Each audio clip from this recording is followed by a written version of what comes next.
Mercury நேயர்களுக்கு வணக்கம். நான் உங்கள் காவியா. இன்னைக்கு நம்ம யாரை பார்க்க போறோம் அப்படின்னு பார்த்தீங்கன்னா, ஒரு வருஷம் முன்னாடி இன்ஸ்டாகிராம்ல ஒரு குழந்தை வந்து பயங்கர ட்ரெண்ட் ஆகுது. அவங்க அப்பா அந்த குழந்தைய தோல்ல தூக்கி வச்சுட்டு இருக்காங்க. அப்போ சிஎம் பார்த்து ஸ்டாலின் தாத்தா பாய் அப்படின்னு சொல்ற வீடியோ வந்து பயங்கரமா ட்ரெண்ட் ஆகுது. அது ஒரு சோஷியல் மீடியால வந்து போஸ்ட் பண்றாங்க.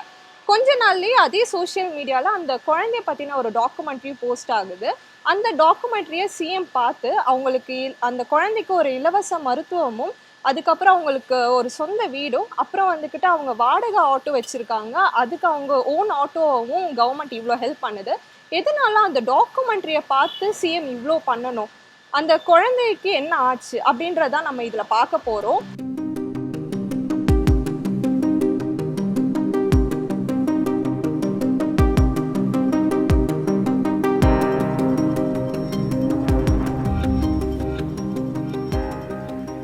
இது விவி கோவில் தெரு தானே? இங்க ஹர்ஷினியோட வீடு அந்த முனையா?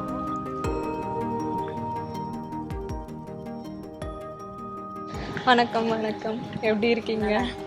அப்படியே ஒர்க்ல இருந்தா அப்படியே வண்டி பாவம் ஒரு படத்தமாவே இருக்காரு. சரி உட்காந்து பேசலாமா?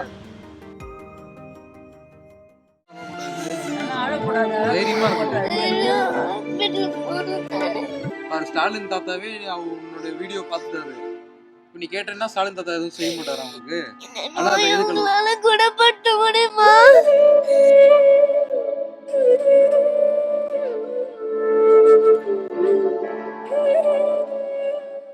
வேலைக்கு போயிட்டு ரொம்ப இதுல குரூஷியல் டைம்ல நான் கூப்பிட்டேன், ரொம்ப சாரி. ஸோ எவ்வளோ இயர்ஸா நீங்க இங்க இருக்கீங்க? எங்க தாத்தா பாட்டி காலத்துல இருந்து இங்கதான் மேடம் இருக்கிறோம். 60-70 வருஷமா இங்கதான் இருக்கிறாங்க. தினசரி சம்பாதிக்கணும், டெய்லியும் குடிக்கணும். எங்கள் அப்பாலாம் ரொம்ப குடிப்பார். சம்பாதிக்கிற பணத்தை குடியில் தான் செலவு பண்ணுவாங்களே தவிர பிள்ளைங்களை வந்து ஒரு கரை சேர்க்கணும் அப்படின்ற ஒரு இதுலலாம் போகல. நாங்களும் அதே வழியிலே வந்ததுனால கொஞ்சம் வளரவோ எங்கள் மாமா பொண்ணை நான் லவ் பண்ணி கல்யாணம் பண்ணதுனால நாங்கள் சரி வீட்டுக்கு போகலாம். ஆரம்பத்தில் வீடு எடுத்துன்னு இருந்தோம். சரி நம்ம ரோட்டில் ஏன் இருக்கணும் சொல்லிட்டு ஒரு வாடகை வீடு, சின்ன ஒரு வாடகை வீடு பட்டாளம், இங்கே பக்கத்தில் ஒரு 3 கிலோமீட்டர் போனீங்கன்னா பட்டாளம். அந்த இடத்துல வந்து அப்போவே ஒரே ஒரு இந்த வீடு சைஸில் தான் இருக்கும் அந்த வீடு. அந்த வீட்டுக்கு 6000 ரூபாய் வாடகை, கரண்ட்டு பில்லு, தண்ணி பில்லு, எல்லா பில்லும் சேர்த்து ஒரு 6000 ரூபாய் எங்களுக்கு வாங்கினாங்க. சரி நாங்கள் அங்கே போயின்னு இருந்தோம். 6000 போகும்போது எனக்கு பொண்ணு பிறந்தாங்க. அப்போது பொண்ணு பிறந்து பேபி ஹாஸ்பிட்டலில் பொண்ணு பிறந்து, அதாவது பக்கத்தில் வெக்கேகர் ஹாஸ்பிட்டலில் பொண்ணு பிறந்து மறுநாள் வீட்டுக்கு கூட்டின்னு வரோம். வீட்டிலேருந்து 3 நாள் கழிச்சு தொப்புள் கொடியிலேருந்து பிளட்டு வர ஆரம்பிச்சிச்சு. சரி நாங்கள் பேபி ஹாஸ்பிட்டலுக்கு கூட்டின்னு போனாக்கா இவங்களுக்கு அந்த பிரச்சனையை சொல்கிறாங்க. அப்போது நாங்கள் இவளுக்கு ஒரு நகத்துலேயோ இல்லை பல்லுலையோ லீக் ஆகும். அப்போ போகும்போது சொல்லிட்டாங்க ஹாஸ்பிட்டலில், இதுக்கு மருந்தெல்லாம் கிடையாதுப்பா, அடிபட்டாக்கா வந்த உடனடியாக அந்த மஞ்சள் ரத்தம் அதை தான் ஏற்ற முடியும், இதுக்கு ஒரு மருந்தெல்லாம் கிடையாது, இதை அந்த அளவுக்குலாம் இங்கே பார்க்க மாட்டாங்க, ஹெவியாக ப்ளீடிங் ஆனால் மட்டும்தான் நாங்கள் இங்கே பார்ப்போம்னு சொல்லுவோம். நாங்கள் என்ன பண்ணிட்டோம், ராமச்சந்திரா கூட்டின்னு போக ஆரம்பிச்சோம். இவ்வளோ 1 வயசுலேயே நாங்கள் 1 வயசு கூட இல்லை, 1.5 வயசுலேயே நாங்கள் ராமச்சந்திராவுக்கு போனோம். அங்கே போனதில் அங்கே பெட் சார்ஜ், டாக்டர் சார்ஜெல்லாம் இப்போ இல்லை. அவங்க ட்ரஸ்ட்டு ஒன்று இருந்தது, வெறும் மெடிசன் மட்டும் சார்ஜ் வாங்கினாங்க. ஆனால் மெடிசன் சார்ஜ் நம்ம அங்கே உள்ளே போனாலே ஒரு 3 நாள் 4 நாள் இருந்ததுன்னா அந்த செலவே அப்போ வயசுக்கு ஒரு யூனிட் ஏற்றினா அந்த பிளட்டு நிற்கும். அப்போ அந்த 1 யூனிட் உள்ளே போய்ட்டு வெளியே வந்தாலே எங்களுக்கு ஒரு 10,000 ரூபாய் மினிமம் செலவாயிடும். அப்போ வரும்போது என்னால் அந்த வீட்டை சமாளிக்க முடியல, வாடகை கட்ட முடியல, சாப்பிட்றதா இல்லை வீட்டுக்கு வாடகை கட்டுறதா அப்படின்ற சுச்சுவேஷன் இருக்கும்போது நம்ம ஏன் வீடு இருக்கணும், புள்ள தான் முக்கியம், நம்ம அங்கேயே நிம்மதி இல்லாத இருக்க முடியாது. கடவுள் நம்மளுக்கு வந்து இதுமாரி ஒரு குழந்தைய கொடுத்துட்டாரு, நம்ம காப்பாற்றினோன்னா இந்த சுமையை நம்மளால் தாங்க முடியாது, நம்ம ரோட்டுக்கே போகலான்னு சொல்லிட்டு நாங்கள் திருப்பி எங்கள் அம்மா அப்பா இந்த இடத்துக்கே நாங்கள் மறுபடியும் இந்த கொட்டா கட்டி இருக்க ஆரம்பித்தோம். அவ்வளோ ஒரு நாளும் நாங்கள் திட்டத்தட்ட ஒரு 38 பல்லு, அந்த 38 பல்லுக்கும் கிட்டத்தட்ட அப்போ நீ அந்த சம்மரியில் இருக்கும். வளரும், உழும் போதும் ரத்தம் வரும், வளரும் போதும் ரத்தம் வந்துட்டே இருக்கும். அந்த மஞ்சள் ரத்தம்னு சொல்லிட்டு ஒன்று ஏற்றுவாங்க. அது ஏற்றுனதுக்கு அப்புறம் தான் அதுவும் வயிற்றுக்கு ஏற்ற மாதிரி. இப்போ 1 வயசுனா அதுக்கேற்ற மாதிரி வெயிட் இருப்பாங்க, அப்போ 1 யூனிட் கரெக்டாக இருக்கும். இப்போ அதிகமாக வளர்ச்சியாவோ இப்போ வெயிட் அதிகமாக இருக்கிறாங்க, அப்போ அதுக்கேற்ற மாதிரி 6 யூனிட் 5 யூனிட் அந்த மாதிரி ஏற்றுனா தான் இப்போ அந்த பிளட்டு நிற்கிற மாதிரி ஆயிடுச்சு. அப்போ ராமச்சந்திராவில் நாங்கள் ஒரு முறை போக சொல்ல, நான் 7000 ரூபாய் தான் சம்பளம் வச்சுருக்கிறேன் என் காசு. அப்போது லாக்டவுனுன்றதுனால இப்போ அவ்வளோ வாயிலேருந்து ப்ளீட் ஆகிட்டே இருக்குது. நாங்கள் போயிட்டோம், அங்கே தூக்கின்னு போயிட்டோம். 30,000 கட்டினாக்கா ட்ரீட்மெண்ட்டு, இல்லைன்னா எங்களால் ஒன்றுமே பண்ண முடியாது, பாப்பாவை தூக்கின்னு போயிடுங்க அப்படின்னு சொல்லிட்டாங்க. அங்கேருந்து தூக்கின்னு வந்து பேபி ஹாஸ்பிட்டலில் இட்டுன்னு போய் பார்த்தேன். 6 மணி வரலுமே, காலையில் கூட்டின்னு போகிறோம், சாயங்காலம் 6 மணி வரலுமே எதுவுமே அவங்க இது பண்ணவே இல்லை. அதுக்கப்புறம் தான் நானே போய் கேட்டு, மேடம் இந்த மாதிரி குழந்தைக்கு நாங்கள் இத்தனை மணிக்கு வந்தோம், இன்னமும் எந்த ட்ரீட்மெண்ட்டும் எடுக்காத இருக்கிறீங்களே அப்படின்னு சொல்லி கேட்டதுக்கப்புறம் தான் அவங்க அதுக்கப்புறம் பிளட் டெஸ்ட் எடுத்து என்ன குரூப்பு அப்படின்லாம் இது பண்ணி மருந்து ஏற்றுனாங்க. அது நார்மலாக ஏற்றுவாங்க, கூலிங்லேருந்து எடுத்துன்னு வருவாங்க. ராமச்சந்திராவில் வந்து காட்டன் வச்சு நல்லா அது கூலிங்லாம் போனதுக்கு அப்புறம் ஏற்றுவாங்க. இவங்க அந்த ஐஸ் கட்டியோட ஏற்றுனால ஒரு பக்கம் பாப்பா கண்ணு வெளியே இப்படி வந்துடுச்சு, முகமெல்லாம் அப்படியே ஃபுல்லாக தோலெல்லாம் அப்படியே சுருங்கிடுச்சு பாப்பாக்கு. வயசானவங்க இது மாதிரி ஒரு மாதிரி ஆயிடுச்சு. அங்கேருந்து அப்பயே கூட்டின்னு வந்துட்டோம். அதுக்கப்புறம் தான் இதுக்கப்புறம் நம்மளுக்கு தேவையில்லை, சரி பணமே போனாலும் பரவாயில்ல சொல்லிட்டு நாங்கள் ராமச்சந்திராவில் கண்டினியூ பண்ணியிருக்கோம். கிட்டத்தட்ட ஒரு 38 பல்லுக்கும் ஏறாத இடத்துலலாம் கடன் வாங்கி அந்த கடத்துக்கு வட்டி, வட்டிக்கு மேலே வட்டி அப்படின்னு போட்டு அந்த கடத்தை ஒரு பக்கம் ஆட்டோவில் ஒரு 500 400 சம்பாதிக்கணும்னா ஒரு நாளைக்கு வட்டிக்காரனுக்கு 300 400 பணம் கட்டினா தான் நான் சாப்பிட முடியும். இல்லைன்னா அவன் வந்து வீட்டாண்டியே வந்து ஒரே கற்றுவானுங்க. அந்த கடத்தை ஒரு பக்கம் சமாளிச்சிக்கின்னு அப்படியே வீடு முடிஞ்சு போச்சு. இதுக்கப்புறம் வீட்டு வாய்க்கெல்லாம் வாழ முடியாது, இதுக்கப்புறம் நினச்சாலும் நம்ம போய்ட்டு ஒரு வாடகை வீட்டுக்கு போக முடியாதுன்னு தெரிஞ்சு போச்சு. இதுக்கப்புறம் இதுதான் வாழ்க்கை சொல்லிட்டு இங்கேயே கொஞ்ச நாள் அப்படியே இருந்து எங்களோட காலத்தை கழிச்சோம். இவ்வளோ கொசு இப்பதான் கடிக்க மேடம் இதெல்லாம் கூட நாங்க கட்டணும். இது கட்டி ஒரு 4-5 வருஷம் கிட்ட தான் இருக்குது. இது கட்டணும். இதுக்கு முன்னே இது கூட கிடையாது, ஏன் எதனால இது கூட அப்படியே தரையா தான் இருக்கும். இதை வந்து கட்ட சொன்னது வந்து கவுன்சிலர் மூலியமா தான் கட்டணும் நாங்க. அப்போ மழையில குழந்தைய வச்சுன்னு, அது டீ கடை, அங்க பேப்பர் கடையா இருக்குது வந்து டீ கடை, அந்த டீ கடை வாசல்ல இப்படி வச்சுன்னு பாப்பாவை வச்சுன்னு உக்காந்துன்னு இருக்கிறோம் மழையில. குழந்தை ரொம்ப சின்னதா இருக்கு. கஷ்டம் மேடம், வாழ்க்கைலாம் வரதெல்லாம் ரொம்ப கஷ்டம். இங்கே ஒருத்தர் இருக்காரு, அவரது வேன் ஒன்று இருக்கும், டாடா ஏஸ். அவர் பார்த்துட்டு வேனில் பத்துக்கப்பா அப்படின்னு சொல்லிட்டாரு. அப்போ இவளுக்கு ஒரு 1.5 வயசு இருக்கும். அப்போது நாங்கள் இந்த இடத்துல வண்டியை விட்டுட்டு ஒரே மழை இடி தண்ணி, அந்த வண்டிக்கு மேலே தண்ணி மிதக்குது. நான் இவ்வளோ என் மேலே கழுத்திக்கின்னு என் முதுகு ஃபுல்லாக தண்ணி ஓடுது. 2 பேருமே வச்சுக்கின்னு இவ்வளோ தூக்கி என் மார் மேலே கழுத்திக்கின்னு அன்றைக்கி நைட்டு ஃபுல்லாக தூக்கமே இல்லாத, இவ தூங்கினா போதும், நம்மளுக்கு பொண்ணு தூங்கினாலே போதும் சொல்லிட்டு அன்றைக்கி நைட்டு ஒரு மரண வேதனை, தூக்கம் இல்லாத, அசந்து தூங்கணுன்னா குழந்தை உயிந்துடுமே சொல்லிட்டு அன்றைக்கி நைட்டு ஃபுல்லாக கண்ட்ரோல் பண்ணி தூங்கின்னு ஒரு 4-5 நாள் வருதா புயல, ஒரு 4-5 நாள் ரொம்ப கஷ்டப்பட்ட நாள் மேடம். அனுபவம் அது இன்னும் நினச்சி பார்த்தாலே ரொம்ப ஒரு கொடிய நாள் அது. நைட்டில் குடிச்சிட்டு வருவாங்க, எங்களை கூப்பிடுவாங்க, தவறாக கூப்பிடுவாங்கன்னு சொல்லலை மேடம். அதுக்கு நாங்கள் வந்து உடனே எழுப்பிடுவோம். எங்கள் வீட்டில் இருக்கிறவங்களை எழுப்பி அவங்கள திட்டிலாம் அனுப்பியிருக்கிறோம். இந்த மாதிரி விஷயந்தான் இங்கே நிறைய நடக்கும். நம்மனா கூட பெரியவங்க, அது குழந்தையாச்சே, குழந்தை எதுனா இது பண்ணிடுவாங்களோன்னு நைட்டெல்லாம் கண்ணு மூச்சுன்னு தான் இருப்போம். ஒருத்தர்னா ஒருத்தர் மாற்றி மாற்றி, இங்கே நிறைய பேர் இருப்பாங்கல்ல, பக்கத்தில் உட்காந்து பேசிக்கின்னு கொண்டுன்னு அப்படி தான் இருப்போம். அந்த பொழுது வீடியோ சொல்ல தான் பார்த்துங்க. பசங்க ஏன்னா எழுந்துப்பாங்க, அவங்க பாட்டுன்னு விளையாடுவாங்க, இல்லை ஸ்கூல் போயிடுவாங்க, அப்போ தான் தூங்க முடியும். எங்க தூங்குவீங்க? தூங்குற அதுக்கு முன்னெல்லாம் இப்படி தான் மேடம், அவங்கவுங்க இருக்கிற இடத்துலையே பாய் போட்டு அங்கேயே படுப்பாங்க. மழை வந்தால் மட்டும்தான் அப்படி கம்பெனிங்க இருக்குது, லாட்ஜிங்க வாசலில் போய் உக்காருவாங்க. அப்படி இல்லைன்னா எல்லாருமே சாதாரணமாக அவங்கவுங்க இருக்கிற இடத்துலையே பாய் போட்டு படுத்துப்பாங்க. கொசு தூங்க விடாது, ஒரு மணி எங்களெல்லாம் தூங்க விடாது. 10 நிமிஷம் கண்ணை அசந்து நம்மளால நைட்டில் தூங்க முடியாது. எப்படின்னா நம்மள எதனா ஒரு வழி கொசு பண்ணி கடிச்சு சொரிஞ்சிட்டாங்க இவங்க, அந்த இடம் புண்ணாய் அதுலேருந்து ரத்தம் நிற்கல. அப்படிலாம் ரொம்ப ரொம்ப பத்திரம். ஊசி கூட போடக்கூடாது இப்போ வரலும். ஜுரம்னா நம்ம சாதாரணமாக ஊசி போடுவாங்க, இவளுக்கு ஊசி கூட போடக்கூடாது. தடுப்பு ஊசியே ராமச்சந்திர ஹாஸ்பிட்டலில் தான் போட்டாங்களே இவளுக்கு. அது வரலும் இங்கே எங்கேயுமே போடவே இல்லை. உங்கள் பொண்ணு கண்ணாடி மாதிரி, கண்ணாடி எப்படி பாதுகாப்பாக வைக்கிறீங்களோ அந்த மாதிரி குழந்தைய பாதுகாப்பாக வச்சுங்க. கை தவிர விழுந்து கண்ணாடி ஒஞ்சுதுன்னா எப்படி ஒட்ட வைக்க முடியாதோ அந்த மாதிரி குழந்தைய காப்பாற்ற முடியாது. தலையிலையும் நடுமுதுகுலையும் ரொம்ப பத்திரமா பார்த்துக்கணும், அடியே படக்கூடாது. இது சொல்லும் போது உங்க மனநிலைமை எப்படி? செத்துடலான்னு முடிவு பண்ண மேடம். அப்போனா சொல்லணும்னா செத்துடலாம், வேற வழியே கிடையாது, வேணாம் இப்படி வாழணும். அவ கஷ்டப்படுறத நம்மளால பார்க்க முடியாது, அவளுக்கு முன்னாடி நம்ம 3 பேருமே செத்துடலாம் அப்படின்னு சூசைட்லாம் பண்றதுக்குலாம் இது பண்ணும். எதனால லவ் பண்ணி தான் மேடம் கல்யாணம் பண்ணோம். தாய்மாமா பொண்ணு தான் லவ் பண்ணி தான் கல்யாணம் பண்ணோம். கல்யாணம் பண்ணி சந்தோஷமாக தான் இருந்தோம். நல்லா அப்பத்துலேருந்தே சின்ன வயசுலேருந்தே லவ் பண்ணி சந்தோஷமாக தான் இருப்போம். குழந்தைக்கு என்னைக்கு இந்த மாதிரி ஒரு பிரச்சனை இருக்குதுன்னு சொன்னாங்களோ 2 பேருமே சிரிச்சு ரொம்ப நாள் ஆச்சு. 2 பேருமே சந்தோஷமா இருந்து ரொம்ப நாள் ஆச்சு. கொஞ்சம் சிரிச்சா கொஞ்சம் வேதனை வந்துடும் மேடம். தினம் எதுனா ஒரு வேதனை வரும். எதனால வரேன்னா அர்ச்சனையால தான். பா அதுட்டு வழிஞ்சின்னு ஊற்றின்னு ஓடிடுவா. பா என்னன்னு தெரிலப்பா, ரத்தம் வருது அப்படின்னு. அப்பதான் தெரியும் எங்களுக்கு பல்லு வளருது குழந்தைக்கு அப்படின்ட்டு. அந்த ரத்தம் வந்ததுக்கு அப்புறம் தான் எங்களுக்கு தெரியும் பல்லு வளருது குழந்தைக்கு அப்படின்னு சொல்லிட்டு. அந்த 5 நிமிஷம் சிரிப்பு கூட அந்த டைமில் அடங்கிட்டோம். அவ்வளோதான். இப்போ அதை நம்ம நைட்டெல்லாம் பார்த்துனே இருக்கணும். அப்படி நைட்டு நம்ம விட்டுட்டோம், பாயெல்லாம் பிளட் ஆகும். அது நிற்காது மேடம், அப்படியே வழிஞ்சு ஊற்றினே இருக்கும். சிறுவ சிறுவ சிறுவ சிறுவ சிறுவ சிறுவ எத்தனை பஞ்சு வச்சாலும் அத்தனை பஞ்சையும் ஊறி தான் போகுமே தவிர ஒரு பஞ்சில் கூட நிற்காது. அது அந்த பிளட்டு வந்துனே இருக்கும்.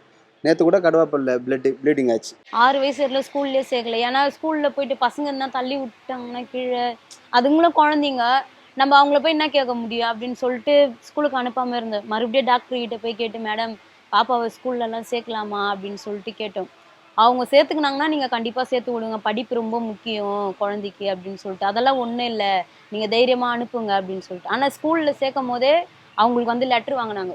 இவங்களுக்கு எதனா ஒன்று ஆயிடுச்சுன்னா, ஸ்கூலில் எதனா ஆயிடுச்சுனாக்கா, கீழே விழுந்தோ எதனா ஆயிடுச்சுன்னா நாங்களும் நிர்வாகமும் பொறுப்பு இல்லைன்ட்டு அப்பா அம்மா 2 பேரும் கையெழுத்து போட்டு கொடுங்க அப்படின்னு சொல்லி அப்படி அது சொல்லி தான் கொடுத்தாதான் சேர்ப்பேன் அப்படின்னு சேர்த்தாங்க. சொல்லிட்டாங்க. அது கையெழுத்து போட்டு கொடுத்ததுக்கு அப்புறம் தான் பாப்பா வந்து ஸ்கூல்லேயே சேர்த்தாங்க. சைக்கிள்லாம் ஸ்போர்ட்ஸில் போகக்கூடாது, கலந்துக்க கூடாதுன்னு சொல்லிட்டாங்க. ஸ்போர்ட்ஸில் கலந்துக்கூடாது. ஆனாலும் இப்போல்லாம் வந்து ப்ரைஸ் ஃபர்ஸ்ட் ப்ரைஸ் வாங்கணும். என்ன கேம் வாங்குனீங்க? ஸ்போர்ட்ஸ்ல எல்லாரும் கலந்துக்கிற மாதிரி ரன்னிங் ரேஸ்ல ஃபர்ஸ்ட் ப்ரைஸ். உன் மனசில் எது நீ நினைக்கிறியோ அதை தைரியமாக செஞ்சுன்னு போ, கடவுள் மேலே போட்டுக்கணும். என்றைக்குமே உன் வழியப்பா எனக்கு இந்த மாதிரி பிரச்சனை இருக்குது நீ சோர்ந்துட்டீங்கன்னா வாழ்க்கையில் நீ ஏந்தே நடக்க முடியாது. இது எனக்கு இல்லைப்பா, எல்லாத்தையும் நான் கடந்து போகிறேன்ப்பா நீ சொல்லிட்டுனா நீ ஜெயிச்சிருவேன். உனக்கு எது விருப்பம், ரன்னிங் போறியா போ, தைரியமாக விளாடு, கடவுள் மேலே பாரத்தை போட்டு போ. நீ ஜெயிக்கிறியோ இல்லையோ, எப்பா நான் ஃபஸ்ட் ப்ரைஸ் வாங்கினா நான் சந்தோஷப்படுறல, அது எனக்கு போதும். நீ அங்கே வாங்குறியோ இல்லையோ எனக்கு பெரிய சந்தோஷம். எல்லாத்துக்கும் உற்சாகம் கொடுப்பேன், எதுக்கும் விட்டு கொடுக்கணும்னு அவசியம் இல்லை. எல்லாம் கேட்பாங்க நீ எது செய்யக்கூடாது அதை தான்ப்பா செய்ய வைப்பேன். ஏன் நம்ம ஏன் தடுக்கணும்? குழந்தைய விளாட்ற குழந்தைய விளாட்டோமே, நம்ம ஏன் பிடிச்சி உட்கார வச்சுக்கணும்? எத்தனை நாளைக்கு உட்காரோம்? உக்காந்தாலும் பிரச்சனை தான். உன் போக்கில் நீ இரு. குழந்தைய 2 வீலர்லலாம் அனுப்ப முடியாது. 2 வீலரில் யாருனா ஒருத்தர் போவோம், எவனோ ஒருத்தன் வந்து கீழே விழுந்தா கூட நம்ம நார்மலான மனுஷன் விழுந்தானா கை கால் தெரிஞ்சால் பிரச்சனை கிடையாது.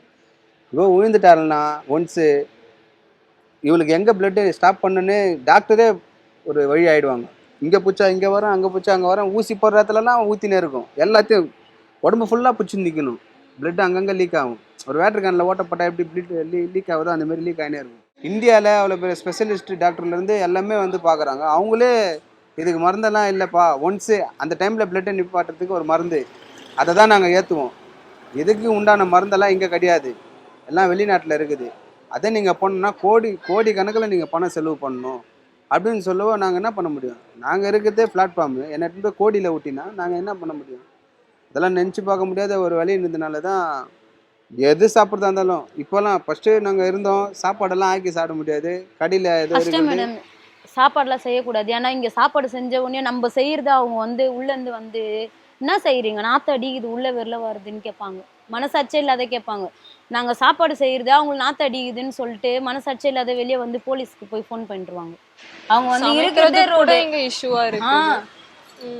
செய்யக்கூடாது. இந்த மாதிரி லீவ் டைமா அந்த ஒரு நாள் தான் செய்யணும் சாப்பாடுலாம், மற்ற டைம்லலாம் செய்யக்கூடாது. ஏன்னா வண்டிங்களுக்குலாம் டிஸ்டர்பாக இருக்கும் நீங்கள் செஞ்சிங்கன்னா, ரோட்டில் உட்காந்து செஞ்சிங்கன்னா அப்படின்னு சொல்லிட்டு சொல்லுவாங்க. நீங்கள் எதனா பேசுனீங்கன்னா நாங்கள் ஸ்டேஷனுக்கு போவோம் அப்படின்னு சொல்லிட்டு இதை தான் சொல்லி எங்களுக்கு நாங்கள் சாப்பாடு கூட செய்ய முடியாது. இந்த ஞாயிற்றுக்கிழமை ஒரு நாள் மட்டும் தான் செய்வோம். மழை வந்தால் அது கூட கிடையாது, டெய்லியும் கடையில் தான் வாங்கி சாப்பிடுவோம். 3 வேளையும் கடையில் தான். இப்போ ஏதோ வீடு கட்சிருந்தனால இன்றைக்கி தான் வீட்டில் அது இந்த யூடியூப்பில் வந்து இந்த சமைக்கிறது அதெல்லாம் பார்த்து எது ஹெல்த்தான ஃபுட்டுன்னு சொல்லிட்டு அதை பார்த்து பயிர், இந்த கொண்டக்கடலை அந்த மாரிலாம் இவங்களுக்கு தான் மேடம். நம்மளை வந்து எது கொடுத்தாலும் சாப்பிட்டு போய்டுவோம். இப்போ டாக்டர் நம்ம சொல்கிறாங்க, கடை அவங்க நான் பேபி ஹாஸ்பிட்டல்லையும் சரி ராமச்சந்திராலையும் சரி டாக்டர் சொன்ன ஒரு விஷயம் என்னென்னா, கடையில் மட்டும் வாங்கி கொடுக்காதீங்க. எந்த ஒரு அஸ்வினிக்கு ஃபுட்டுனாலே எந்த ஒரு ஐட்டமும் கடையில் வாங்கி கொடுக்கூடாது. கீரை நீங்கள் வீட்டில் செஞ்சீங்கன்னா கீரை வாழ்நாளில் எவ்வளோ கீரை வேணாலும் அவளுக்கு கொடுங்க, எந்த கீரை வேணாலும் கொடுங்க, கீரை தான் அவளுக்கு. மற்றபடி நீங்கள் கொடுக்கணுன்னா முட்டை மீன் அது கூட கொடுங்க சாப்பிட்டோம். இப்போ அதிகப்படியான சிக்கனும் சாப்பிடக்கூடாது, அது ஒரு பக்கம் கட்டி ஆக்கி விட்டுரும். அதிகப்படியான உருளைக்கிழங்க சாப்பிட முடியாது, உடம்பு பிடிக்குதுங்களே, அந்தமாரி பிடிக்க சொல்ல அப்படியே கட்டின்னு அப்படியே பிடிச்சின்னு நிற்பா. அப்பா என்னம்மா அப்படின்னு கேட்டாங்க, அப்பா இங்கே பிடிச்சிக்கிருப்பா முடியல, நடக்க முடியல, அப்படியே வருவா. அது என்ன ஒன்றே எதுன்னு புரியாத குழந்தை தூக்கின்னு ஓடுவோம். டாக்டர் அது ஒரு மருந்து எழுதி கொடுத்து ஆனா அந்த வலி ரொம்ப கொடுமையா அது இருக்கும். கொடுமையான வலி அந்த மேடம், முட்டி முகத்திலேயே வலி. பார்க்கலாம் அந்த வலி, நம்ம படுற வலி. அந்த கண்ணெல்லாம் ரெட் அப்படியே ஆயிடும், ஒரு இந்த இடம்லாம் மாதிரி வீங்கிடும். ஆயிடுவா. அவளுக்கு இந்த கண்ணெல்லாம் வீங்கிடும். அப்படியே குழந்தை நீ ஒரு என்னதான் ஒரு சிரிச்சு நாளுமே நீங்க வேதனையில தான் இருக்கும். உயிரை கையில புடிச்சுன்னு இருக்கணும் மேடம். ஸ்கூலுக்கு போயிட்டு வரல, கடவுளை தான் வேண்டின்னு இருப்பேன் ஸ்கூல்ல. எல்லாம் நினைப்போம் நல்லா சிரிச்சுன்னு இருப்பா. நம்ம அப்போல்லாம் இவளை ரசிக்க மாட்டோம், சிரிக்கும் போதெல்லாம் நம்மளுக்கு அவளை ரசிக்க தோணாது. இவ சோர்ந்து இந்த மாதிரி ஒரு முட்டி வீங்கி உக்காரும் போதோ அப்போ நான் கெஞ்சுவேன், அர்ஷினி நீ சிரிப்பில்ல டெய்லியும், சிரிமா சிரிமான்னு கெஞ்சின்னு கேட்பேன். நம்ம இன்னும் அவளை சிரிப்பு ஏற்றினாலும் அந்த சிரிப்பெல்லாம் அடங்கிடும். அதை நம்ம சரி நீ வேணும்ட்டே தான்மா பண்ணுற, அப்பா கோசம் சிரிமானா கூட இந்த வழி அவளை வேற இடம் கூட்டின்னு போயிடும். எந்த ஒரு குறையால அது உன் பொண்ணை பண்ணுறேன் அப்படின்னு நீங்கள் சொல்கிறாங்கன்னா எங்களுக்கு எதுவுமே தேவை கிடையாது. அதுவும் ஒன்று போதும், குழந்தை இருந்தாலே போதுமே எங்களுக்கு, அது போதும். ஏன்னா நாளைய நினச்சாலே ரொம்ப பயம் வருது. இப்போ நாளை போயிது வரக்கூடாதுன்னு ஏன் சொல்கிறேன்னா, இப்போ கண்ண கண்ணை திறக்காங்களே 5வது 5th ஸ்டாண்டர்டு போயிட்டா மேடம். இப்போ இன்னும் ஒரு 2 வருஷத்தில் எப்படி இருந்தாலும் பெரிய பொண்ணு அதுக்கு எனக்கு பயமே அதுதான். ஐயோ நாளைக்கு வந்துட்டாக்கா இவளோட நாள் காலம் கடக்குதே, எப்போ நாளைக்கு திடீர்னு பெரிய பொண்ணு ஆகிட போகிறா, நாளைக்கு பெரிய பொண்ணு ஆகிட போகிறா, ஓடணுமே அந்த அங்கே படணுமே, அது ஒரு வேதனை. ஆனால் வந்து என் நோயெல்லாம் அவ்வளோ பெருசு இல்லை, என்னை விட நிறைய இந்த குழந்தைங்க இருக்காங்க. ஹாஸ்பிட்டலுக்கு போகும்போதே பார்ப்போம். ஒரு மனுஷன் ஜென்மமே கொடுக்கக்கூடாது. ஒரு ஆடு மாடாக கூட இருந்து செத்துடலாம், ஒரு காக்கா குருவியாக கூட இருந்து செத்துடலாம். மனுஷன் ஜென்மமாக வாழ முடியாது. மனுஷனாக பிறந்தா பாசம் காட்டுவோம். குழந்தை இப்படி போச்சேன்னு இப்போ தப்ப நான் இறந்தாலும் குழந்தை என்ன நினச்சி பாதிக்கப்படும், அம்மாவை நினச்சி பாதிக்கப்படும், அவள் இறந்தாலும் நாங்கள் அதை நினச்சி பாதிக்கப்படணும். அதுமாதிரி அந்த மனுஷ ஜென்மமே இருக்கக்கூடாது. கொஞ்சம் சிரிப்பு வந்துருக்குது, அந்த சிரிப்பு எதுனாலனா இப்போ குத்த வீட்டால் கொஞ்சம் பிரயோஜனமாக இப்போ இப்போ இப்போ ஹோம்ஒர்க் கூட எழுதுறாங்க, ஃபர்ஸ்ட் ஹோம்ஒர்க்லாம் எழுத மாட்டாங்க, கொசு வந்துடும். கொசு கடியை பார்ப்பாங்களா, ஹோம்ஒர்க்மா நாளைக்கு எழுதிக்கிறேம்மா, கொசு வேற கடிக்குது எழுத முடியல. அதுக்கு ஸ்கூலுக்கு போனோடனே மிஸ்ஸு கேட்பாங்க ஏன் ஹோம்ஒர்க் பண்ணேன்னா, அதில் கொசு கடினும் சொல்ல முடியாது, எல்லார் வீட்லேயும் கடிக்கிற மாதிரி தானே உங்கள் வீட்லேயும் கடிக்கும்ன்ட்டு இந்த மாதிரி. உங்களோட பெரிய ஆசை என்னது? ஜட்ஜ் ஆகணும். ஜட்ஜ் ஆகணும். இந்த மாதிரி ஜட்ஜ் இல்லை, ஒரு பெரிய ஜட்ஜ், அதாவது சுப்ரீம் கோர்ட் ஜட்ஜு டெல்லியில். எதனால இந்த ஆசை வந்தது? ஆக்சுவலி வந்து தப்பு பண்ணுறவங்களெல்லாம் வந்து இது அதாவது தண்டிக்கணும். அது என் குழந்தைக்கு யாரெல்லாம் உதவுறாங்களோ எல்லாரையும் கடவுளை தான் பார்ப்போமே தவிர மற்றபடி எந்த ஒரு தோரணிலையும் பார்க்க மாட்டோம். அவங்கெல்லாம் எங்களுக்கு கடவுள். இப்போ கூட வீடு கொடுத்தாங்க, முதலமைச்சர் கடவுள் தான். வீடு கொடுக்க வச்ச ஹெல்த் மினிஸ்டர் இருக்கிறார்ல மா சுப்பிரமணியம், அவரே கடவுள் தான். இதுக்கெல்லாம் காரணமான ரிச்சர்டு தம்பியும் கடவுள் தான். இன்னைக்கு வீடுன்றதுனால தானே இன்னைக்கு நிம்மதியாக தூங்குறா, படிக்கிறா, நான் ஜட்ஜி ஆகும்பா, நிறைய இன்னும் பேர் ஆர்வம் வந்து வருது. ஹெல்ப் பண்ணாங்க மேடம். சரி ஓகே, இவ்வளோ நேரம் நம்ம பேசியாச்சு. எனக்கு உங்க வீடை சுத்தி காட்டுறீங்களா? ஒரு சுத்தி நீங்க நின்னதை விட சுத்தி இல்ல மேடம்.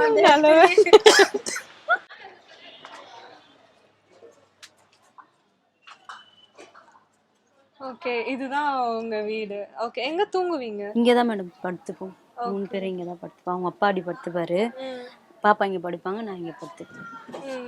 இங்க சமைக்கிறதுலாம் எல்லாத்தையும் இப்படி வச்சு ஓரமாக வச்சு செய்வோம் மேடம். சாப்பாடுலாம் இங்கே தான் செய்ய வச்சுட்டு, மழை வந்துச்சுன்னா உள்ளே வச்சுன்னு செஞ்சுப்போம், மழை வரலைன்னா வெளியில் வச்சுன்னு செஞ்சுப்போம்.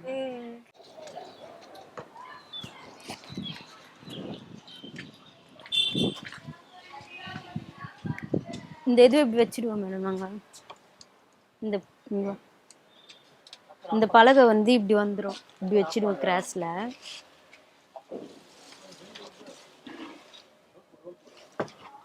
இங்கே வச்சுட்டு அந்த பலகை ஏற்றி இப்படி வச்சுட்டு தண்ணி இங்கே பிடிச்சி ஊற்றி இங்கே தான் இது வச்சு மறைச்சிக்கிட்டு தான் இது வந்து காலையில் 7 மணிக்கு திறந்துடுவாங்க, விடிய எழுந்து தான் குளிக்கணும். அப்படி இல்லைன்னா அங்கே குழா இருக்குல்ல மேடம், பம்பு இருக்கும், அங்கே பம்பு இருக்காங்க, அந்த பம்பில் வந்து 3 மணிக்கு அந்த மாரி எழுந்து குளிக்கணும். நான் வேலைக்கு போக சொல்ல அந்த மாரி தான் குளிப்பேன். மேலேருந்து கஸ்டமருங்க வராங்களா மேடம் இந்த லாட்ஜிங்களுக்கெல்லாம், அவங்க போயிட்டு நம்ம தண்ணி தூக்கின்னு வர சொல்லியே பார்த்துருவாங்க. பார்த்துட்டு இவங்க குளிக்க தான் போகிறாங்க, ஒரு நாள் தெரியாது, 2 நாள் 3 நாள் தங்குறவங்களுக்கு மேலேருந்து பார்த்தாங்கனாக்கா இங்கே தெரியும், அப்போ இங்கே குளிக்கிற இடம் போலன்னு சொல்லிட்டு கரெக்டாக நம்ம தண்ணி தூக்கின்னு வர சொல்ல பார்த்துட்டு மேலே போய் நின்று பார்ப்பாங்க, செல்லு வச்சுக்கின்னு பார்ப்பாங்க. நம்ம உஷாராக பார்க்கணும். குளிக்க சொல்ல பார்த்தோன்னா அவங்க நின்று இருந்தாங்கன்னா கீழே மேனேஜர்கிட்ட போய் சொன்னாக்கா அவங்க துரத்தி விடுவாங்க. இந்த மாதிரிலாம் பண்ணக்கூடாது, இவங்க ரோட்டில் இருக்கிறவங்க இங்கே தான் குளிப்பாங்க, மேலெலாம் நின்று பார்க்கக்கூடாதுன்னு அவங்க போய் சண்டை போடுவாங்க. நிறைய முறை நடந்துருக்குது மேடம் இந்த மாதிரி. ஓகே. பப்ளிக் டாய்லெட் இங்க இருந்து தூரமா இல்ல கிட்டயா? இதோ இப்படி இந்த மெயின் ரோடுக்கா போயிட்டு ரோடு கிராஸ் பண்ணி இங்க இருக்கு மேடம் பப்ளிக். அவ்வளவு தூரம் நீங்க பப்ளிக் டாய்லெட் போகணும். இங்க மொத்தம் இது மாதிரி குடும்பங்கள் எத்தனை இருக்காங்க? 50 குடும்பம் கிட்ட இருக்கிறாங்க. 50 குடும்பம் கிட்ட இருக்காங்க. அவங்க எல்லாருமே பப்ளிக் டாய்லெட் தான் யூஸ் பண்ணுவாங்க. இதே மாதிரி தான் குளிப்பாங்க. காலையில எழுந்து வேலைக்கு போவாங்க, பசங்க ஸ்கூலுக்கு போவாங்க எல்லாமே. அவங்கெல்லாம் என்ன டெய்லி ரொட்டீனா என்ன வேலை செய்வாங்க இங்க இருக்கிறவங்க? பொம்பளைங்கெல்லாம் வந்து ரோடு பெருகிற வேலை, வீட்டு வேலை அந்த மாதிரி செய்வாங்க. நான் கூட ரோடு பெருகிற வேலை தான் செஞ்சுட்டு இருந்தேன். இங்கே இருக்கிறவங்க வீட்டு வேலை செய்வாங்க. ஜென்ஸுங்கெல்லாம் வந்து இங்கே லெதர் கம்பெனி இருக்குது, மூட்டை தூக்குற வேலை செய்வாங்க. ஒரு சிலர் ஆட்டோ ஓட்டுவாங்க, அந்த மாதிரி லோடிங் வேலை செய்வாங்க லாரிங்களில் அந்த மாதிரி. இது மாதிரி வேலைகள் வச்சுதான் குழந்தைங்களாம் படிக்கிறாங்களா? எல்லாரும் கொஞ்சம் பசங்க படிக்கிறாங்க மேடம், மிச்ச பசங்களாம் படிக்கல. அதாவது குடும்ப கஷ்டத்துக்கு வேலைக்கு போயிடுச்சு. சரி, நம்ம புது வீடு போய் பார்ப்போம். ஓகேங்களா?